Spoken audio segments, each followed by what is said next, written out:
Morning students. आज कक्षा 8 के अंदर मैं पटेल भूमिका आपको गुजराती सब्जेक्ट पढ़ाऊंगी। हमारा चैप्टर नंबर 3 जो उसका नाम है द्विदल। द्विदल के लेखक कौन है? Doctor I.K. बिजलीवाला और उसका साहित्य प्रकार है बोध कथा। Doctor I.K. बिजलीवाला कौन थे? तो उनका परिचय पहले हम देखते हैं। Doctor I.K. बिजलीवाળાનો જન્મ ભાવનગર જિલ્લાના અમરગઢમાં થયો હતો। તેઓ વ્યવસાયે ડોક્ટર છે। સાયલન્સ પ્લીઝ, મોટી ચારો, પ્રેમનો પગરવ અને ઉંદરભાઈને આંખો આવી વગેરે એમના જાણીતા પુસ્તકો છે। અહીં બે બોધકથાઓ સાદી અને સરળ શૈલીમાં આપવામાં આવી છે। પ્રથમ બોધકથામાં શિલ્પીની આત્મનિષ્ઠા અને પ્રભુનિષ્ઠા સુંદર રીતે વ્યક્ત થઈ છે। तो बीजी बोधकथामां एक युवक पोताना व्यवसाय प्रत्ये केटलो गंभीर अने संनिष्ठ छे एनी चोटदार शैलीमां रजूआत छे। तो डॉक्टर I.K. बिजलीवाला भावनगर जिले के अमरगढ़ के रहने वाले थे। वह व्यवसाय में एक डॉक्टर है। साइलेंस प्लीज, मोटी चारो, प्रेम का पगरव, उंदर भाई को आंख आई वैसे उनके जाने माने पुस्तकें हैं। यहाँ पर दो बोधकथाएं ली है। तो दोनों बोधकथाएं कैसी है? सरल और सादी भाषा में लिखी हुई है। प्रथम बोधकथा के अंदर क्या है कि एक शिल्पी है। वह शिल्पी उसकी आत्मनिष्ठा और प्रभुनिष्ठा वह दोनों से बहुत ही सुंदर उसकी जो कहानी है वो व्यक्त की गई है। और दूसरी बोधकथा में एक युवक अपने खुद के व्यवसाय के प्रति कितना गंभीर और संनिष्ठ है, निष्ठावान है, उसकी चोटदार शैली में रजूआत हुई है। तो पहला बोधकथा हम देखते हैं। पहली बोधकथा का नाम क्या है? मूर्ति। एक वक्त एक माणस एक वक्त पोताना गाममां बनी रहेला नव मंदिरનું निर्माण कार्य જોવા ગયો। એ કોઈ જાણકાર નહોતો, બસ એમ જ જોવા માટે ગયો હતો। ત્યાં જઈને એણે જોયું તો એક શિલ્પી ખૂબ જ એકાગ્રતાથી આરસ પહાડના પથ્થરમાંથી ભગવાનની મૂર્તિ ઘડી રહ્યો હતો। પેલા માણસને એના કામમાં રસ પડી ગયો। એ શિલ્પીની બાજુમાં બેસી ગયો। અચાનક એનું ધ્યાન બાજુમાં પડેલી એવી જ અન્ય એક મૂર્તિ પર પડ્યું। એને નવાઈ લાગી। એણે શિલ્પીને પૂછ્યું, મંદિરમાં એક સરખી આ બે મૂર્તિઓની જરૂર છે? क्या हुआ कि एक समय पर एक इंसान अपने गांव में बन रहे ऐसे नए मंदिर के निर्माण कार्य देखने के लिए गया था। और होगा गांव का कोई मनुष्य, कोई इंसान जो मंदिर में बनने वाले नए गांव में बनने वाले नए मंदिर के पुनर्निर्माण देखने के लिए गया हुआ था। वह कोई भी जानकार नहीं था, बस उसे देखना था, इसलिए वो गया। वहां पर जाकर उसने क्या देखा कि एक शिल्पी बहुत ही एकाग्रता से आरस पहाड़ के पत्थर में से भगवान की मूर्ति बना रहा है। वह बनाने वाला इंसान उसके काम में इतना रस गिर गया वो आने वाले इंसान को शिल्पी के काम में कि वह शिल्पी की बगल में ही बैठ गया। अचानक उसका ध्यान बाजू में पड़ी हुई अन्य ऐसी एक मूर्ति के ऊपर गिर पड़ा। उसको नवाई लगी तो उसने शिल्पी को क्या पूछा कि मंदिर में ऐसी दो मूर्तियों की जरूरत है क्या? ना, शिल्पीए जवाब आप्यो, આવી એક જ મૂર્તિની જરૂર છે, પરંતુ આ બીજી મૂર્તિમાં થોડું નુકસાન થવાથી છેલ્લી ઘડીએ પડતી મૂકવી પડી। शिल्पी ने क्या उत्तर दिया? नहीं, ऐसी एक ही मूर्ति की जरूरत है, लेकिन यह दूसरी मूर्ति जो है उसमें थोड़ा सा नुकसान है, इसलिए मैंने उसको ऐसे ही पड़ा हुआ रख दिया है। पेला माणसे ऊभा थईने पड़ती मुकायेली मूर्तिने चारे तरफथी तपासी जोई। एने तो कोई जग्याए कांई पण नुकसान न देखाय।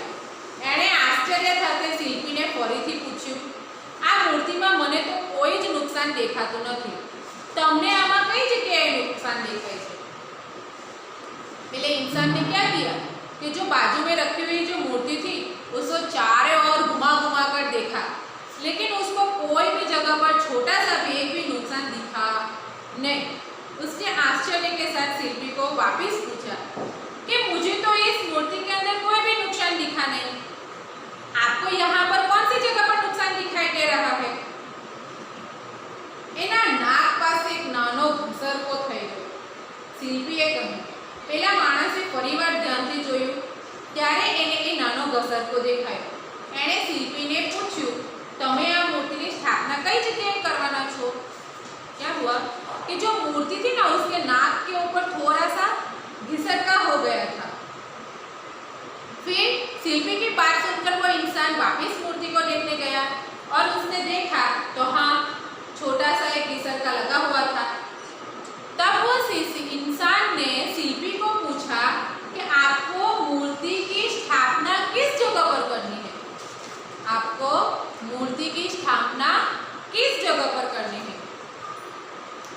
पहला 20 फीट ऊंचा स्टंप पर। शिल्पी ने जवाब दिया। शिल्पी ने क्या कहा कि वो 20 फीट ऊंचे स्टंप के ऊपर मुझे इसकी स्थापना करनी है। पेला माणसना आश्चर्यनो पार न રહ્યો। એનાથી કહેવાય ગયું, ભલા આદમી, જો આ નાનકડી મૂર્તિની સ્થાપના એટલે બધે ઊંચે જ કરવાની હોય તો આવી ખોટી મહેનત શું કામ? ત્યાં વળી કોણ જોવાનું છે કે એના નાક પર નાનો ઘસરકો છે?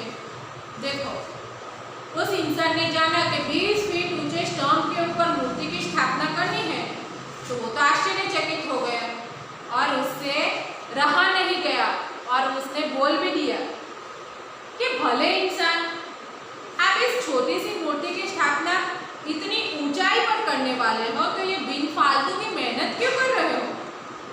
वहां पर कौन देखने जाने वाला है कि इसके नाक के ऊपर एक छोटा सा घिसरका लगा हुआ है? શિલ્પીએ પોતાનું કામ અટકાવીને એ માણસ સામે જોયું, પછી હસીને બોલ્યો, ભાઈ, બીજું કોઈ આ વાત જાણે કે નહીં એની મને ખબર નથી, પરંતુ હું અને મારો ભગવાન તો આ જાણીએ છીએ ને। शिल्पी ने क्या किया कि जो काम कर रहा था उस काम को बीच में ही रुकवा दिया और वो इंसान के सामने बैठकर देखने लगा और फिर हंसकर बोला कि भाई, दूसरा कोई यह बात को जाने या नहीं जाने उससे मुझे कोई लेना देना नहीं है, मुझे उसकी कोई भी खबर नहीं है, परंतु हाँ, मैं और मेरा भगवान तो ये बात जानता ही है। એટલું કહી એટલી જ એકાગ્રતાથી એણે પોતાનું કામ ફરીથી શરૂ કરી દીધું। નિશબ્દ બની પેલો માણસ એ શિલ્પીને જોઈ રહ્યો।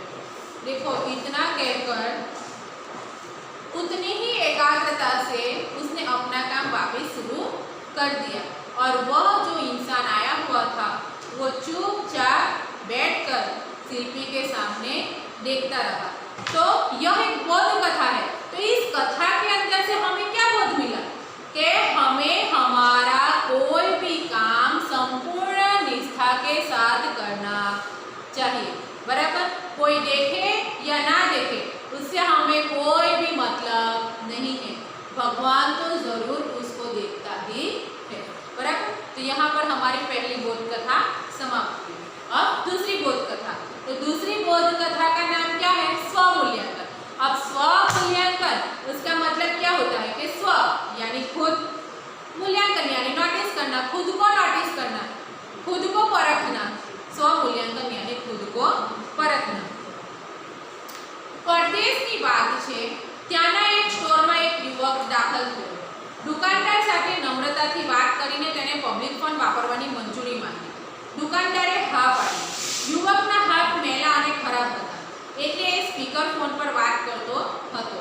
અન્ય કોઈ ગ્રાહક એ સમયે સ્ટોરમાં હાજર ન હોવાથી દુકાનદાર એની વાત ધ્યાનથી સાંભળી રહ્યો હતો। સામા છેડે કોઈ સ્ત્રી વાત કરી રહી હતી।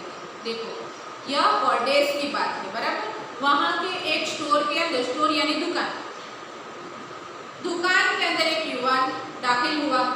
दुकानदार के साथ उसने नम्रता से बात की और पब्लिक फोन जो जाहिर मोबाइल रहता है, जाहिर फोन रहता है, वो यूज़ करने की उसे परवानगी दी। दुकानदार ने हाँ पाड़ी।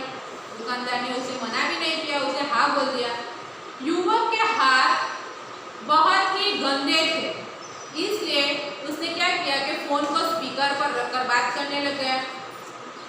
अन्य कोई भी ग्राहक उस समय के अंदर दुकान के अंदर हाजिर नहीं होने के कारण दुकानदार भी ध्यान से शांति से उसकी बात को सुन रहा था।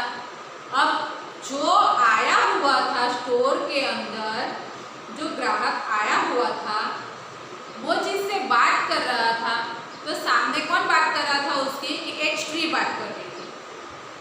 युवके કહ્યું, મેડમ તમે મને તમારે ત્યાં લોન કાપવાનું કામ આપી શકો ખરા? उस युवक ने क्या कहा कि मैडम आप आपके यहाँ पर लोन यानी घास, बराबर, घास काटने का काम मुझे दे सकते हो क्या? સામે છેડેથી સ્ત્રીનો અવાજ આવ્યો, નહીં ભાઈ, લોન કાપવા માટે મેં માણસ રાખી લીધેલ છે।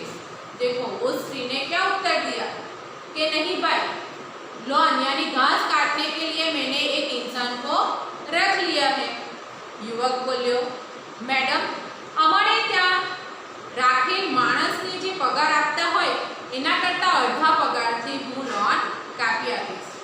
देखो उस युवक ने उस ग्राहक ने क्या कहा कि मैडम आपने जिस भी इंसान को घास काटने के लिए रखा है उसको आप जितना भी पगार देते हो उससे उसका आधे पैसे से मैं आपके यहाँ पर का घास काट लूँगा। सामे छेड़ेથી સ્ત્રીએ કહ્યું, ના ભાઈ, હાલ લોન કાપવાનું કામ જે માણસ કરે છે તેનાથી મને કોઈ જ ફરિયાદ નથી। देखो उस स्त्री ने क्या उत्तर दिया कि नहीं भाई, अभी मेरे यहाँ पर जो भी इंसान घास काटने के लिए आया है उसके काम से मुझे कोई भी दिक्कत नहीं है, कोई भी कंप्लेन नहीं है। युवके કહ્યું, मैडम લોન કાપવાની સાથે હું ઘરની આજુબાજુનો રસ્તો પણ સાફ કરી આપીશ અને એ માટે કોઈ વધારાની રકમ વગર।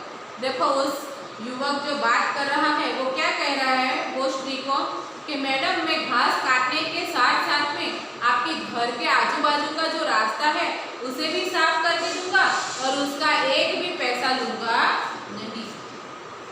પેલી સ્ત્રીએ જવાબ આપ્યો, ના ભાઈ, આભાર, મને હમણાં બીજી કોઈ વ્યક્તિની જરૂર નથી, मैं रोकेला मानस थी मने पूरो संतोष है। उस स्त्री ने क्या उत्तर दिया कि नहीं भाई, धन्यवाद, मुझे अभी दूसरे कोई भी इंसान की ज़रूरत नहीं है, मैंने जिस इंसान को रोका है उसके काम से मैं संपूर्ण रूप से संतुष्ट हूँ। આગલી વાતચીત પૂરી કરીને ખુશખુશાલ ચહેરે એ યુવકે ફોનનું સ્પીકર બંધ કર્યું। દુકાનદારનો ફરી એકવાર આભાર માનીને એ જવાની તૈયારી કરતો હતો। એ જ વખતે દુકાનદારે એને પાસે બોલાવ્યો। એની બધી વાતચીત સાંભળીને એ પણ ખુશ થઈ ગયો હતો। પેલી સ્ત્રીએ કામ આપવાની ના પાડી છતાં યુવકના ચહેરા પર નિરાશાની કોઈ રેખા નહોતી કે એ જરાય ઉદાસ પણ થયો નહોતો। ટૂંકમાં એની એક ખુમારી એને સ્પર્શી ગઈ।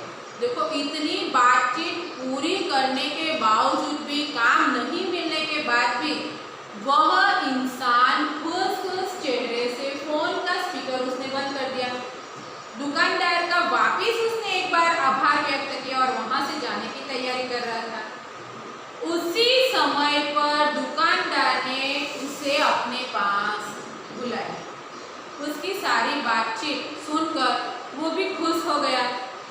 उस स्त्री ने काम देने के लिए मना किया, फिर भी उस युवक के चेहरे पर बिल्कुल भी हताशा नहीं थी, बिल्कुल भी वो इंसान निराश नहीं हुआ था और बिल्कुल उदास भी नहीं था। इतना कहते ही जो खुमारी थी उस युवक के अंदर वो दुकानदार को स्पर्श कर गई, बराबर, यानी दुकानदार को जो युवक था उसका खुमारी का गुण स्पर्श कर गया। युवक पासे આવ્યો એટલે દુકાનદારે કહ્યું, યુવક, પેલી સ્ત્રીએ કામ આપવાની ના પાડી તો પણ તું ખુશ રહી શક્યો, એ વાત જ મને ખૂબ સ્પર્શી ગઈ છે। એણે ભલે ના પાડી પરંતુ હું તને કામ આપવા તૈયાર છું, બોલ, મારે ત્યાં કામ કરીશ? देखो उस युवक दुकानदार के पास में आता है तो दुकानदार उसे क्या कहता है कि हे भले इंसान, उस स्त्री ने भले ही तुझे काम करने के लिए मना किया फिर भी तू इतना खुश है, बस यही बात मुझे तेरी बहुत ही छू गई है। भले उसने ना कहा, लेकिन मैं तुझे मेरे यहाँ पर काम देने के लिए तैयार हूँ। बोल, तू मेरे यहाँ पर काम करेगा? पहला युवक हंसता हंसता ना पाड़ी। उस युवक ने क्या किया? हंसते हंसते मना कर दिया। अब आपको भी पता है कि वो काम के लिए फोन कर रहा था, यहाँ पर उसे काम मिल रहा है, तो वो मना कर रहा है, तो बात क्या है देखते हैं। दुकानदारને અત્યંત નવાઈ લાગી। એણે કહ્યું, પણ દીકરા, હમણાં તો તું પેલી સ્ત્રીને કામ માટે રીક્ષાની આજીજી કરતો હતો, કામ નહોતું જોઈતું તો પછી એવું શા માટે કરતો હતો? देखो, दुकानदार भी आश्चर्यचकित हो गया, है ना? क्यों आश्चर्यचकित हो गया? कि अभी तो तू फोन के ऊपर जिस स्त्री से बात कर रहा है उसके पास तो तू रीतसर काम मांग रहा था, उसे बहुत ही आजीजी कर रहा था। अगर तुझे काम चाहिए ही नहीं तो तूने फिर ऐसा क्यों किया? युवक हंसता हंसता बोल्यो, नहीं सर, हूँ ज ए मैडम ने ત્યાં કામ કરું છું। આ તો મારું કામ કેવું છે એ તપાસવા માટે જ મેં એમને ફોન કરેલો, જેથી કરીને મારા કામ અંગે મને ખ્યાલ આવે। देखो, उस युवक हंसते हंसते क्या बोला? नहीं नहीं सर, मैं ही वो युवक हूँ जो उस मैडम के यहाँ पर काम करता हूँ।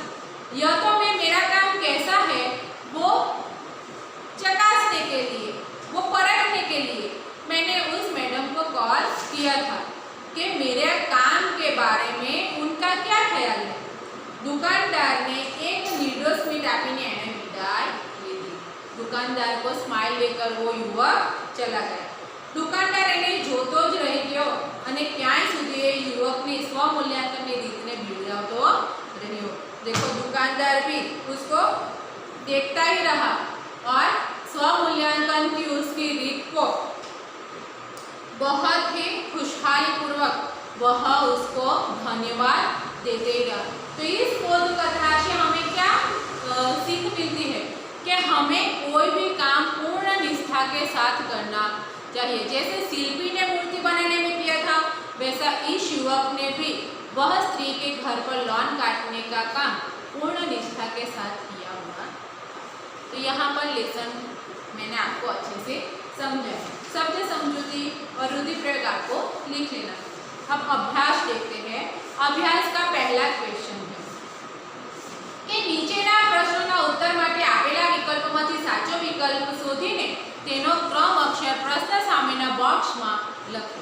तो पहला एमसीक्यू है कि 20 फुट ऊंचा स्तंभ पर शानी स्थापना करवानी। हमें पता है मूर्तिनी, बराबर, तो उसका आंसर क्या आएगा? ख, मूर्तिनी। नंबर 2, दुकानदार पास युवके कया फोन माटे मंजूरी मांगी? वो भी पता है कि क आएगा, पब्लिक फोन, बराबर। नंबर 3, दुकानदार ने युवक नो कयो गुण स्पर्शी गयो? नम्रतानो, तो उसका आंसर क्या आएगा? ख। और क्वेश्चन नंबर 2, નીચેના પ્રશ્નોના ઉત્તર એક એક વાક્યમાં આપો। શિલ્પી શું કરી રહ્યો હતો? તો શિલ્પી આરસપારસના પથ્થરમાંથી ભગવાનની મૂર્તિ બનાવી રહ્યો હતો। નંબર 2, બાજુમાં પડેલી મૂર્તિને શું નુકસાન થયું હતું? હમે પતા ही है કે બાજુમાં પડેલી મૂર્તિના નાક ઉપર એક નાનો ઘસરકો હતો। નંબર 3, युवके दुकानदार ने शानी ना पाड़ी? तो युवके दुकानदार ने पोतानी दुकान में काम करवा माटेनी ना पाड़ी। अब आएगा क्वेश्चन नंबर 3 के नीचेना प्रश्नोना उत्तर आपो। क्वेश्चन नंबर 1, शिल्पी शू विचारी मूर्ति बनावी रह्यो હતો? तो शिल्पी क्या सोचकर मूर्ति बना रहा था? तो वो यह सोच रहा था कि भले यहाँ पर कोई भी मूर्ति में क्या नुकसान है नहीं देखेगा, लेकिन भगवान तो जरूर देखेगा। तो इसका आंसर क्या आएगा कि भले, बुक के अंदर ये है ना कि भले मने कोई नहीं जोतु, भले मने कोई नहीं जोतु, पर मारो भगवान आ जाने छे ने, आ विचारी ए मूर्ति बनावी रह्यो हतो। दुकानदार ने केम नवाई लागी? तो दुकानदार ने आ माटे नवाई लागी कि युवक ने मैडमे यानी सामेनी स्त्रीए काम करवा माटे ना पाड़ी, તેના ચહેરા પર ખુશી જોઈને દુકાનદારને નવાઈ લાગી. યુવકે સ્ત્રીને ફોન શા માટે કર્યો હતો? યુવકે સ્ત્રીને ફોન પોતાનું કામ કેવું છે તેની જાણ પરખ માટે કર્યો હતો. अब हो गया स्वाध्याय. तो स्वाध्याय में पहला क्वेश्चन है, नीचेना प्रश्नों उत्तर लखो. पहला क्वेश्चन, माणसे बीजी मूर्ति जोई आश्चर्य शा माटे अनुभव्યું? तो माणसे बीजी मूर्ति जोई आश्चर्य अनुभव्યું કે પહેલી મૂર્તિ અને બીજી મૂર્તિ એક સમાન જ છે, એકદમ આબેહૂબ છે, તો પણ એને બાજુમાં પડતી મૂકી અને શિલ્પી શા માટે નવી મૂર્તિ કંડારી રહ્યો છે?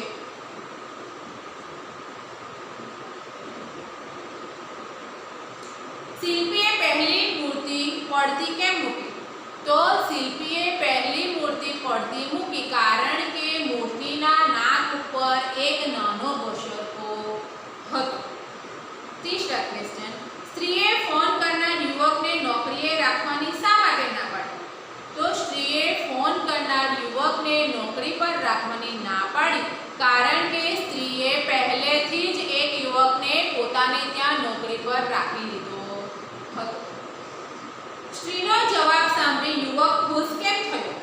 તો સ્ત્રીનો જવાબ સાંભળી યુવક ખુશ થયો કારણ કે યુવક પોતે જ એ સ્ત્રીને ત્યાં નોકરી કરે છે અને એ સ્ત્રી યુવકના કામથી સંપૂર્ણ રીતે સંતુષ્ટ છે. આ માટે યુવક સ્ત્રીનો જવાબ સાંભળીને ખુશ થયો. સ્વમૂલ્યાંકન એટલે શું? તમે તમારી જાતનું મૂલ્યાંકન કર્યું છે? તો સ્વમૂલ્યાંકન એટલે પોતે જ પોતાનું મૂલ્यांकन કરવું, તે પોતે જ પોતાનું પરીક્ષણ કરવું. તે आपने कभी भी अपनी परीक्षा ली है? हाँ, तो कब वो लिखना है, ना तो क्वेश्चन यहाँ पर पूरा. क्वेश्चन नंबर 2, वार्ताમાં આવતા અંગ્રેજી શબ્દોની યાદી તૈયાર કરી તેના ગુજરાતી अर्थ લખો. बराबर. तो पहला लॉन शब्द आया, तो लॉन का गुजराती अर्थ क्या होगा? घास. तो लॉन इक्वल टू घास. Number 2, public phone. बराबर. दूसरा अंग्रेजी वर्ड क्या आया? Public phone. चलो बोर्ड पर लिखती हूँ, देख लो. ये पहला आया लॉन,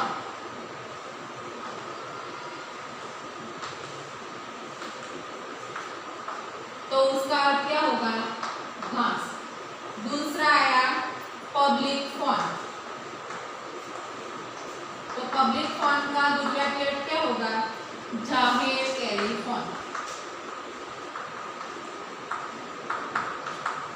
बराबर. नंबर 3, फुट यानी फीट इंग्लिश में. बराबर. तो उसका गुजराती अर्थ क्या होगा? पग मापन. Number 4, madam. हम बहुत बार ये शब्द इस्तेमाल करते हैं लेकिन उसका अर्थ हमें पता नहीं. तो मैडम का गुजराती अर्थ क्या होगा? श्रीमती. क्या होगा? श्रीमती. Number 5, store. तो स्टोर यानी दुकान, ये तो सबको ही पता है. बराबर. फिर नंबर 6, सर. तो सर का गुजराती अर्थ क्या होगा? श्रीमान. क्या होगा? श्रीमान. बराबर. तो ये इतने सारे वर्ड जो है वो अंग्रेजी में बुक के अंदर, लेसन के अंदर आए गए हैं और उसके गुजराती अर्थ क्या होते हैं वो मैंने आपको बोर्ड पर लिखकर बता दिया. अब क्वेश्चन नंबर 3 के उदाहरण प्रमाणे विरुद्धार्थी शब्द लखो. तो एग्जाम्पल क्या है? पोतान. उसका ऑपोजिट क्या आएगा? पार्क. अब जान, तो जान का ऑपोजिट अजान. नीरस, तो नीरस का क्या आएगा? रस. फिर आएगा ध्यान. ध्यान का आएगा बेध्यान. संतोष, असंतोष. जवाब, सवाल. नुकसान, लाभ. परदेश, देश. हाजर और हाजर का ऑपोजिट क्या होगा? गैर हाजर. क्या होगा? गैर हाजर. बराबर. तो इतना सारा क्वेश्चन आंसर आपको नोटबुक के अंदर लिखना है. बराबर. नोटबुक के अंदर लिखना है. मैंने आपको पूरा आंसर के साथ बता दिया है। बराबर, तो यहाँ पर हमारा स्टैंडर्ड 8 के अंदर चैप्टर नंबर 3 द्विदल समाप्त होता है। उसके क्वेश्चन आंसर आपको नोटबुक में